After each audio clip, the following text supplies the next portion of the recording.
ఆకాశాన్ని అందుకున్న పప్పుల ధరలు తగ్గనున్నాయి. సామాన్యునికి చుక్కలు చూపించిన కంది, శనగ, మినప పప్పుల ధరలు దిగుమతుల పెరుగుదలతో తగ్గుముఖం పట్టనున్నాయి. వర్షపాతం, దిగుమతుల పెరుగుదలతో ధరలు కిందికి దిగిరానున్నాయని ప్రభుత్వం ప్రకటించింది. పప్పుల ధరల గురించి ఇక నుంచి ఆందోళన చెందాల్సిన అవసరం లేదని కేంద్ర వినియోగదారుల వ్యవహారాల కార్యదర్శి నిధి ఖరే తెలిపారు. ధరల పెరుగుదలనే హద్దుగా దూకుడు పెంచిన కంది, శనగ, మినప పప్పుల ధరలు వచ్చే నెల నుంచి తగ్గుతాయని కేంద్ర వినియోగదారుల వ్యవహారాల శాఖ తన ప్రకటనలో స్పష్టం చేసింది.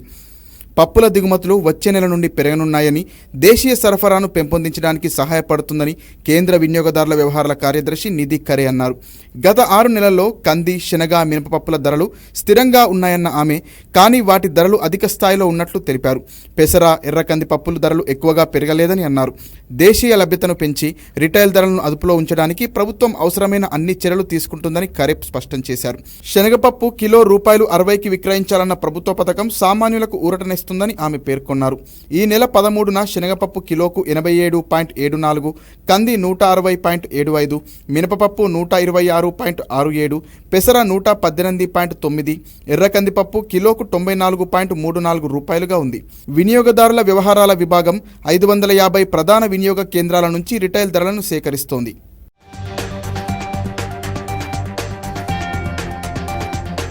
గత ఆర్థిక సంవత్సరంలో భారతదేశం దాదాపు 8 లక్షల టన్నుల పచ్చిమిర్చి, 6 లక్షల టన్నుల మినపప్పు దిగుమతి చేసుకుంది. మయన్మార్, ఆఫ్రికన్ దేశాలు భారతదేశానికి ప్రధాన ఎగుమతిదారులు. అక్రమ నిల్వలు లేకుండా చర్యలు తీసుకుంటున్నామని నిధి చెప్పారు.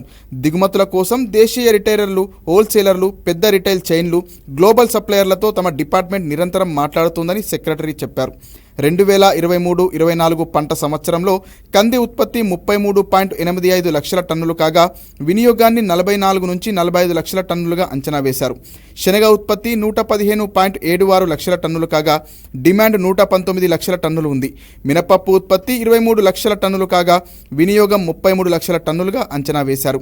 డిమాండ్, సరఫరా మధ్య అంతరాన్ని దిగుమతుల ద్వారా పూడ్చుతున్నామన్న ఆమె, కురిసే మంచి వర్షాల కారణంగా కూరగాయల ధరలు తగ్గుతాయని నిధి ఖరే పేర్కొన్నారు.